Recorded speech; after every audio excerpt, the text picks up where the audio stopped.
What's up, guys? Ron Harris here, and am successfully returned home from my shoulder surgery. Had my left shoulder totally replaced yesterday.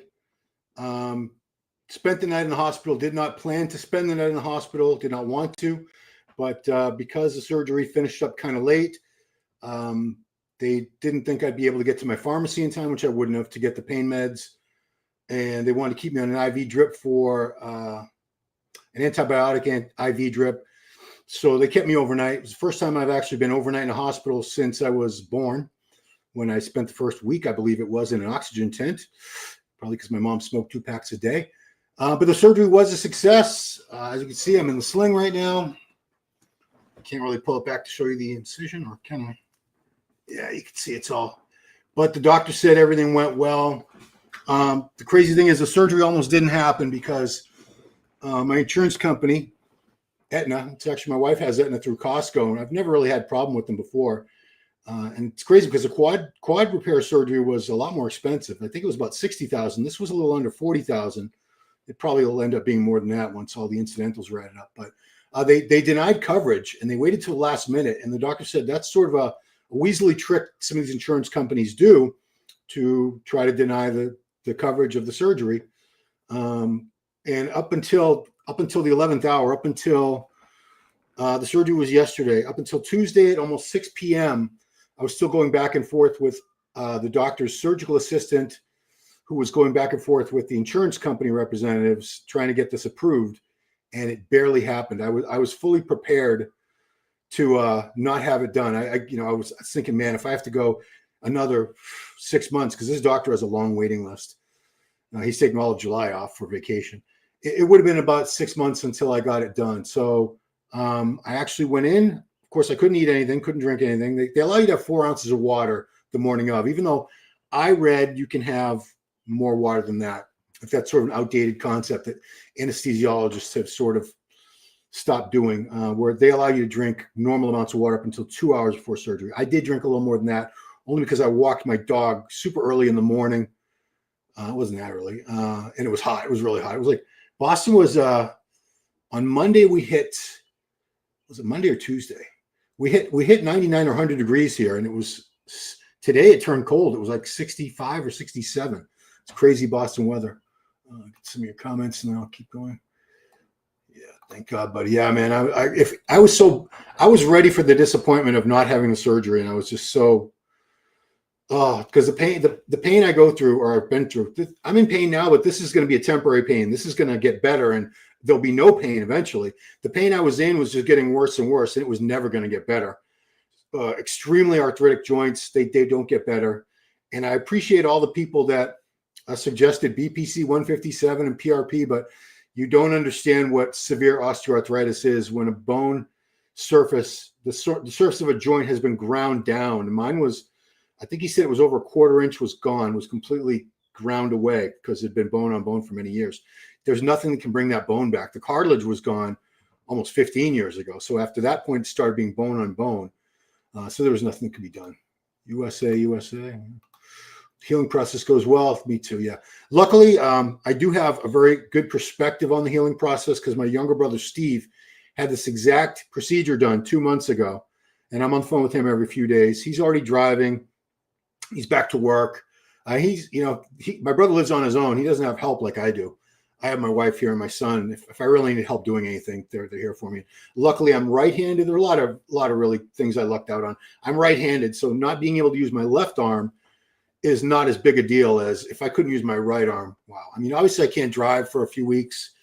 I think they said it's going to be at least 3 weeks. I have my first post-op appointment in 2 weeks where the doctor will be on vacation, but his physician's assistant is going to be meeting with me and going over everything.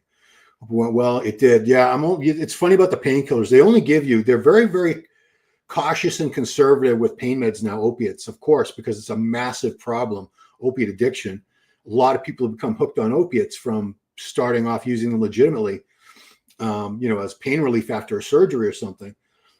Years ago, I remember many years ago, they would give out 20, 30 milligram Oxycontin tabs. I think they go up to 50. So some people were on 50 milligram tabs at once. I was prescribed the last couple surgeries 5 milligram tabs. That's it, 5 milligrams, as well as like a few other things, not pain meds, but like a blood thinner to prevent blood clots.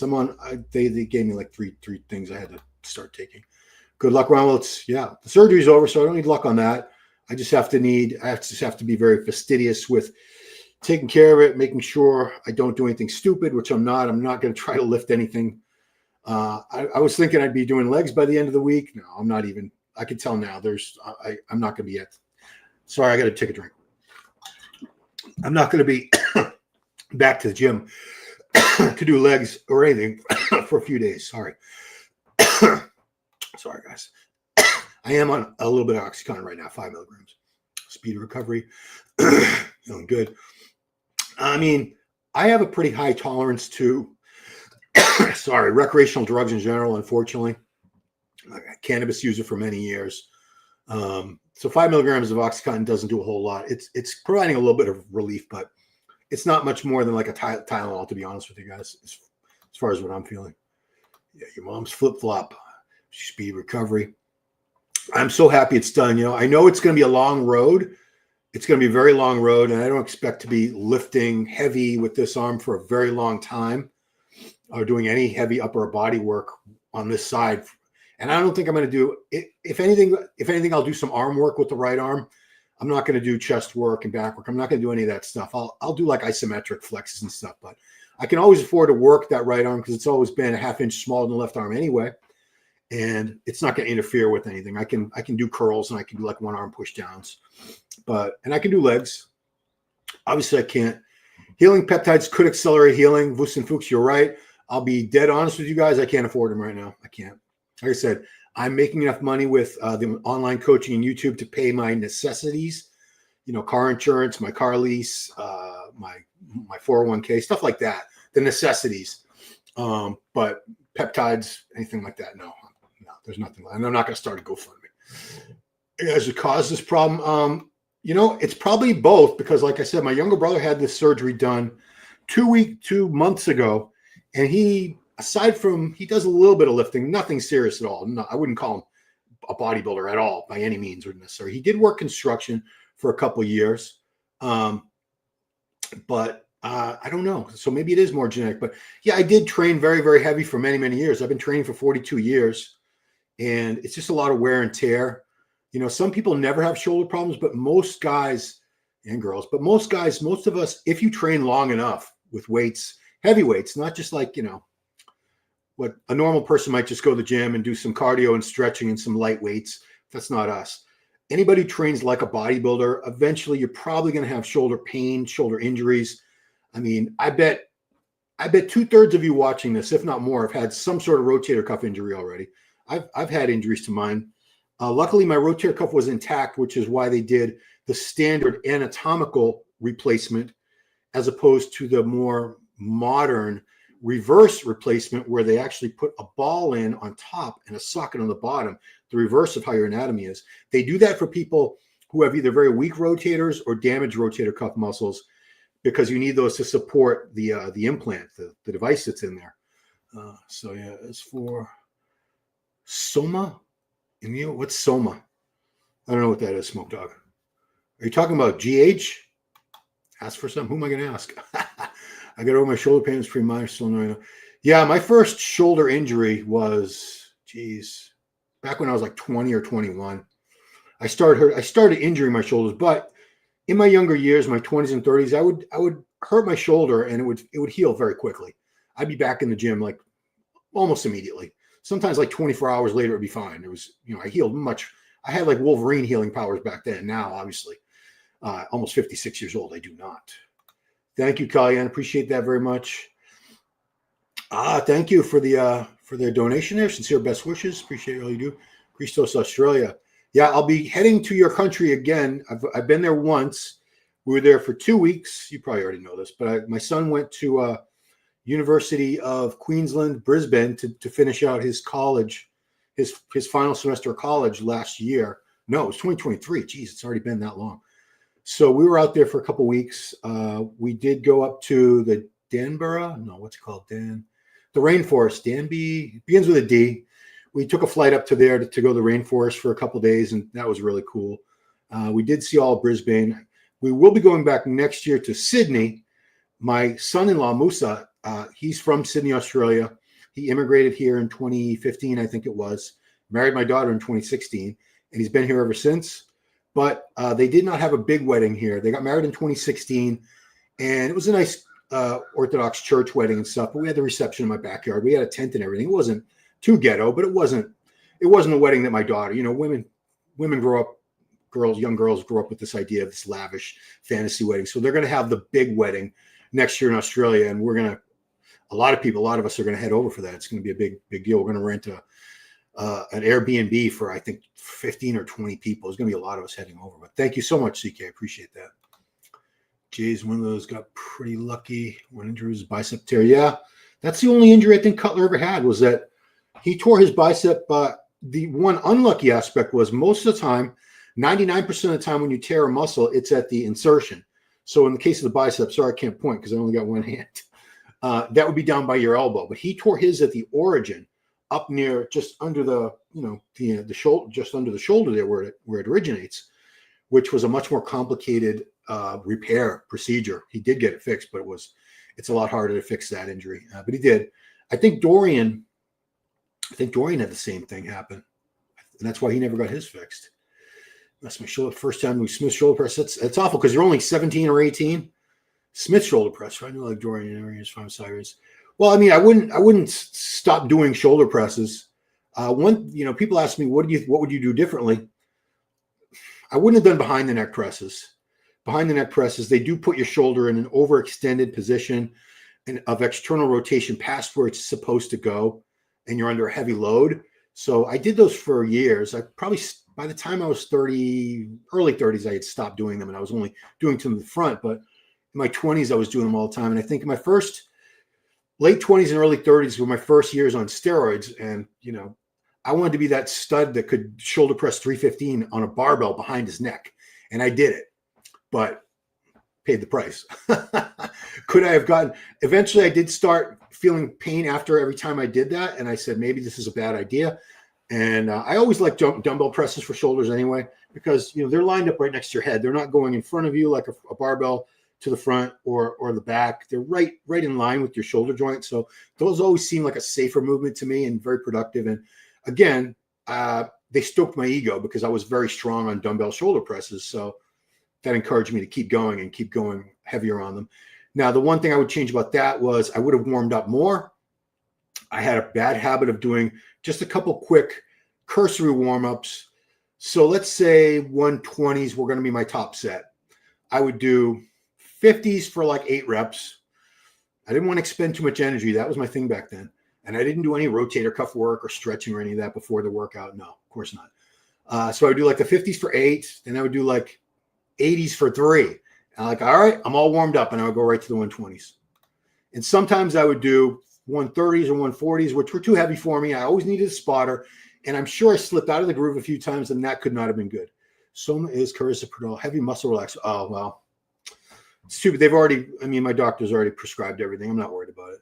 I have a pretty high pain tolerance. I mean, that quadricep tendon repair surgery that I had September 4, 2023 was a very painful recovery.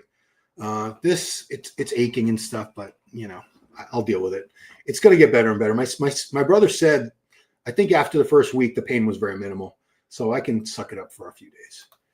Going to visit FIBO anytime. I've never been to FIBO. If it hadn't been for the surgery, I probably was going to go to this Euro Muscle show in Amsterdam, which you can see is happening July 12th, 13th. The promoter, Matthew Purcell, had discussed bringing me out there because Giles is going to be there. Giles is going to be up on stage doing interviews and things like that with the athletes, kind of like what you see at a lot of expos. I was going to be helping him out with that and doing whatever I could do there. I wanted to work. I wasn't just going to go over there and smoke dope and check out the canals. I was going to work. But my doctor, I tried to see if I could have the surgery done in July. And like I said, he's booked up 6 months in advance. So if I didn't take this surgery date that was yesterday that he had available, it was going to be, I was looking at like December of this year or January of next year. And No, the pain I was in. The workouts have been my upper body workouts have been getting more and more limited over the past couple months. I was doing cortisone shots for years. That's why I put the surgery off as long as I did, because I would get the cortisone shots inside the joint, and those would alleviate the pain very, very well for about 4 to 5 months. And then it would start hurting a lot. And then at that point, I would just get another shot over and over again. Those do weaken the soft tissues in there, the tendons, the ligaments, things like that. But the last cortisone shot that I had in February was completely ineffective. I got the shot, and it was very painful for the next day, which has happened before. It's like a reaction your body has to the cortisone. But then I never had any pain relief. And I was like, that's it. I think that as soon as I figured out the pain wasn't going to get any better, it was just going to keep progressively getting worse. I contacted Dr. Glenn Ross and made an appointment, and he checked me out and approved me for the surgery. Praying for speed. Thank you. I mean, however long it takes, because I get that question a lot. How long is the recovery? I don't even know, and it's going to take as long as it takes. I'm not worried, because it was either a lifetime of pain and very limited as far as what I could do for training, or some pain from the surgery and not being able to use the arm for a little while. And obviously I'm going to miss a lot of upper body training, but once this is all healed up and I'm going to go to physical therapy and start training again very light and build my way back up, I'll be training better than I have, and certainly with less pain than probably like 20 years. And the range of motion, I mean, I'll be able to put my arm up in the air. I can't do that. That arm was only up to about here, like eye level, not even arm. I couldn't even raise it that high. So I'm just really, really excited, happy, grateful to get this done. Let's see, Arnold, you're very nice, man. Thank you, Arnold. Appreciate that. He's kicking up some dumbbells, just ripped off. Yeah. Kicking up dumbbells. That's a very dangerous thing. I always said dumbbells. The stronger you get with dumbbells for presses, you're putting yourself, unfortunately, at a big risk, because just getting them up in a position to lift takes a lot of strength, a lot of coordination, and you basically have to. That's how I did it when I was doing shoulder presses. I would flip them off my thighs, and it was, if you're talking about 100 to 120, sometimes more pound dumbbells, that's a lot. That's a lot to be flipping up in the air and trying to catch in position. And it was always hard for me to press them properly in the right groove when somebody handed them to me. And obviously, nobody wants to hand you 100, 120 pound dumbbells anyway, 130 pound. You see guys do it, but trust me, nobody wants to do that for you. That's asking a lot. It's a lot of work for them. It's like a workout for them, basically. So yeah, that's kicking dumbbells up. Welcome back, Ron. Thank you. Should have been home yesterday. I wanted to come home yesterday. Best way is probably a good shoulder press machine. Yeah, I mean, machines work too. I wouldn't steer away. I mean, dumbbells do get riskier once you get very, very strong on them, but I would still encourage you, if you're a young guy and you're healthy and you warm up enough and you observe good form and you're not trying to do like 2-3 reps, you're staying in the 8 to 12 range for the most part, I would still do dumbbells for chest and shoulders. They're very, very productive. The fact that you have to keep them balanced, I don't believe in all that BS about stabilizer muscles. What is a stabilizer muscle? That's sort of been debunked as a myth. But still, because they do require more balance and coordination, free weights are harder to use than machines. So for that very reason, I believe they force you to work harder and recruit more muscle fibers when you're training, more motor neurons, all that stuff. So I would keep free weights in your routine unless you absolutely can't. Just be very, very, cautious. Warm up a lot. Stay within your limits. Don't try to lift a weight that's, don't make crazy jumps in weight, saying last week I did 80s for 8. This week I'll try 100s. No. With free weights, I wouldn't even start a new weight until I could do 12 reps with the old weight. I wouldn't jump up to the next weight. And I would go from 80 to 85. I wouldn't go from 80 to 100 or something. You have to curb your enthusiasm, as we say. So if you take all the guys warming up properly. Yeah, I didn't do that. I mean, that's one thing I would change for sure about my training. When people ask me, what would you do differently? I really should have warmed up a lot more than I did. And I should have pyramided up. I shouldn't have started out with the heaviest weight. I got that from Lee Labrada, and I don't think he's the one that originated it, but the rationale behind starting out with your heaviest weight is that's when you're fresh and strong. But, unless you really, really warmed up, I wouldn't say I'm going to keep using the same example. I'll use squats, for example. Say your top weight of squats is 315 for 10. I don't think it makes sense to go right from like 135 to that. I think you should gradually do a few sets. You should do, when I was doing 315 for 10 years ago, I eventually got stronger, but let's just use that example. I would do the bar for 20 reps. I would put 45 on each side, which is 135. I would do 12 reps or so. I would do 185 for like 8 reps. I would do 225 for probably about 4 or 5 reps. I should have done more. And then I would go to 315. You know, I think that was like 4 warm-up sets. That felt right to me. And yeah. Where am I? Super good choice getting surgery. Oh, no, I mean, the pain, you know, the pain made my mind up for me. They always say you'll know when you need a hip replacement or you'll know when you need a shoulder replacement. I knew it was time. There was just no way to put it off any longer. The pain was just unbearable, keeping me up at night. This guy I shared a hospital room with last night, he was keeping me up. He was moaning and groaning all night. He had a knee replacement. Lee Haney didn't have any. Yeah, Lee Haney has no injuries at all. He's in fantastic shape. He is 65 years old, still exercises every day. You know, sound mind, sound body. I know he's getting some flack now for doing his contest unsanctioned by the NPC, but I love Lee Haney. He's one of the most real, genuine people in the industry. Heart of gold, always positive. Never heard him say an unkind word about anybody. Never heard him gossip or talk shit about anybody ever. Lee Haney, great guy. You should do a little series of recovery training videos. Yeah, maybe. I mean, I don't think the physical therapist would let me film, but the road to recovery is going to be a long one. I know I'm not going to be handling any heavy weights for a very long time. You know, mentally, I've made peace with that because I've been training 42 years. I can afford to miss a few months, a couple months, whatever it's going to be of upper body training. I can hold off on that especially if it means that I'm going to be back to a level of training where I haven't been for many, many years, pain-free and more range of motion, exercise I haven't been able to do in a long time. I mean, toward the end here, this last couple months, I haven't been able to do like lateral raises, presses. I mean, it's just been, chest day has been getting more and more limited. I mean, even a few months ago, I could do incline dumbbell presses up to 70, which I know that doesn't sound like much because I used to do like 130 to 150, whatever. But it was still like a victory to me, like, oh, I can still do this. But no, that didn't last. But you know, eventually, maybe a year from now, I hope to be doing 70, 80, 90. Who knows? I'm not going to be trying to go crazy. I'm not going to be stupid. I'm going to be very respectful of this shoulder implant because it's still something that can wear out. You can wear out an implant just like you can wear out a bone, even though it's plastic and steel or titanium, whatever the hell it is. You can still wear it out the same way you can wear a bone. I don't have any intention of going through this again. Maybe off top, what do you think of this Logan Dishman? I have no idea who that is. He's on 500 trend. No, I don't want to talk to 17-year-olds on trend. I'll just get mad.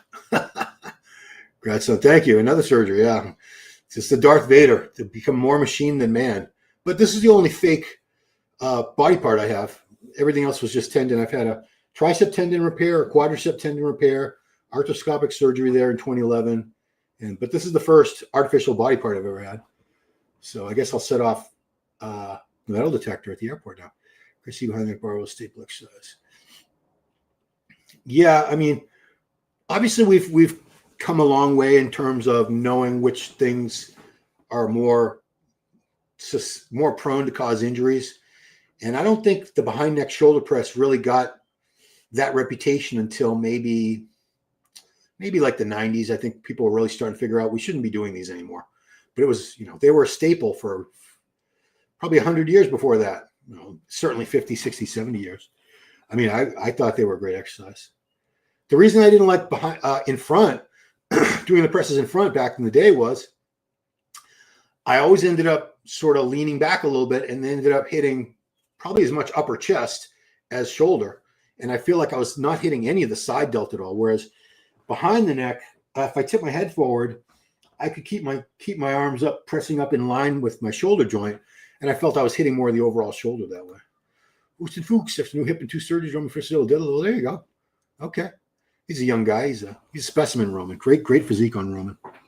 Roman's the guy that turned pro as, He turned pro as a bodybuilder and then switched to physique, classic physique, right? Am I getting that right? Hopefully.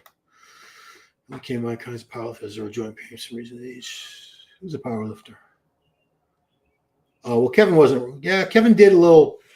He wasn't really a power lifter. He did bench press meets when he was a young guy. In fact, the very first bodybuilding contest Kevin entered and won was a complete coincidence. He was there for a bench press meet, and people were remarking on his development, how built he was, his physique, and there was a bodybuilding show being held that day, and they said, you should do that. You'd win. And he's like, really? What's that? He had no idea. So he went to like a Walmart, bought some Speedos, bought some razors, disposable razors, shaved his body hair, picked out a song, Cult of Personality. I know this. I've talked to Kevin about this so many times. And he won the show. He did win the show. He won the bench press meet and he won the bodybuilding show same day. That was back in Maryland. They were like behind that price. It is an awkward movement. And you really need a spotter on those. You really should never do those spotters. Your spectacles are man-made. Well, I can take these off. The implant doesn't come out. That's part of my body now. It's in there. Branches by far the worst. Yeah, Paul. Everyone I've ever known that has torn a pec, it's been the barbell bench press. In fact, I had a young guy, a college-age kid, come up to me in the gym last week. He said, "You look like you work out a lot." I said, "Oh, thanks." He says, "I just felt something in here doing the bench press." I said, "Well, don't do any more bench presses." He says, "Well, he's following the routine that I think he's a football player, college football player, and they have him doing off-season work before training camp starts." And I looked at it and said, "Well, it says you can do barbell or dumbbell. Do dumbbells." I've never heard of anyone. I'm sure you could tear your pec with dumbbells, but you're much more likely, because of the mechanics of the bar, the way it forces your shoulder to rotate, you're much more likely to have an injury to shoulder, a rotator cuff injury, a pec tear with the barbell. I switched to dumbbells very early on. With me, it wasn't because of an injury. It was because I was so bad at bench pressing. I could get 315 for like one, which was pretty sad because there was, back in those days, people bench pressed and 405 was like a staple. Everybody could do 405. So I switched to dumbbells and they worked out fine. Neck, lower back, 2 or 6 pec tears. Yeah. Roman was always in the open class, still is today. I thought he tried classic at one show. Also at the Olympia last year. He wasn't in the Mr. Olympia last year, was he? Oh, was he? Yeah, you're right. He was. I forgot. No. Was it last year? Because I thought he got there on points. I don't know. I'm not as big a Roman Fritz fan as I should be. Never did a set of bench in my life. Don't know why not. Well, the reason it became such a staple, I mean, in the USA, it still probably is this way, but when I was growing up, I was born in 1969, 70s and 80s, a lot of families, a lot of kids, young guys had a weight set, a bench press and a barbell and some plates, usually like these cement-filled plates or something, sand-filled, cheesy store weights. They weren't the highest quality, but we all bench pressed, and you wanted to know, a mark of manhood was being able to bench press a lot of weight. You'd ask each other how much you bench, and the bigger the number, the more manly you were, I guess. So you wanted to have a big bench press number. So most young guys who lifted weights, they all bench pressed, and they all wanted to have a big bench press, an impressive bench press to report. Summer of 69. Yeah, Paul, I was actually born on the last day, September 21st, the last day of summer of 69. So that song does have a special meaning to me. True story. Kevin tore his pectoralis twice. No, once. It was once. Kevin tore his fully once, and he was the recipient of an experimental type of pec tear repair at that time that had only the doctor practiced on a cadaver or something, because I can't remember why it had to be done differently. But Kevin was back on stage that same year. So that happened in very early 93. Let's see, he won the Nationals at the end of 91. He competed in 92. Yeah, I think in 93, he was, it happened in early 93 or very late 92. I think it was early 93. And he was back on the Olympia stage that year. And I think he got 6th place. And that's when he decided, I'm not going to train all year. He saw how quickly he could rebuild muscle after not training for a very long time. So he just decided after that point to take it easy on his body for a big portion of the year and only really get back into like heavy weights and gear and eating a lot of food. I think 16, 20 weeks at the most out from the Olympia. I want to say 16 because I saw him a few times in the off season, Kevin, where he was so downsized. I was like, oh no, because he's a big dude. Obviously, Kevin Leverone with the freaking shoulders and the chest and the tri. He's a big, big guy. And I'd seen him so downsized, and then I'd see him a few months later at the Olympia, big as hell again. So he knew what he was doing. Bench press swing most popular eagle. Oh, it's the most popular. It's the most popular. I still think even to this day, people want to know how much you bench. I had a cardiologist check me out 2 weeks ago yesterday, because they needed to clear me. There was a little bit of myopathy. They needed a cardiologist to clear me for this surgery. And there was no way I was going to be able to get an appointment with my guy that quickly to clear me in time. So anyway, first thing this guy asked me, he's like, what do you bench? I'm like, are you kidding me? And this is an older guy in his 60s, but yeah, it's still a popular question. Got to get going around. Okay. Yeah. Appreciate you stopping by. I'm going to get going too. I need to eat again. I missed a lot of meals, guys. I mean, yesterday I couldn't eat because of the surgery. I woke up from surgery at 5:30, got up to my room and had, I think I just made the last call to order dinner. So I had a little personal pizza and some French fries and a couple cookies and a little thing of ice cream at 7 o'clock last night. That was my one meal for yesterday. And then today I did order breakfast right at 6:30, got it around 7:30, and had an omelet and a muffin and a big strip of bacon. And I wolfed that down in like 10 seconds. When you're used to eating every 2 to 3 hours, man, going all day and going all night even, it's rough. It's rough. Anyway, guys, yeah, I'm going to take off because I'm going to eat something else. I got a lot of eating to catch up on, and I'm going to ice this again and get another OxyContin in an hour. Looking forward to that. So thank you guys. Appreciate y'all watching so much. So to sum it up, surgery was a success. I appreciate all of your well wishes for speedy recovery. And, a lot of you wish me well. Hope the surgery was going to go well. It did go very well, doctor. I met with the doctor this morning in my room, and everything went fine. So now it's just all about healing and recovery, and I'm here for it. So that's it. Thanks for watching, guys. Have an awesome night, and talk to you later.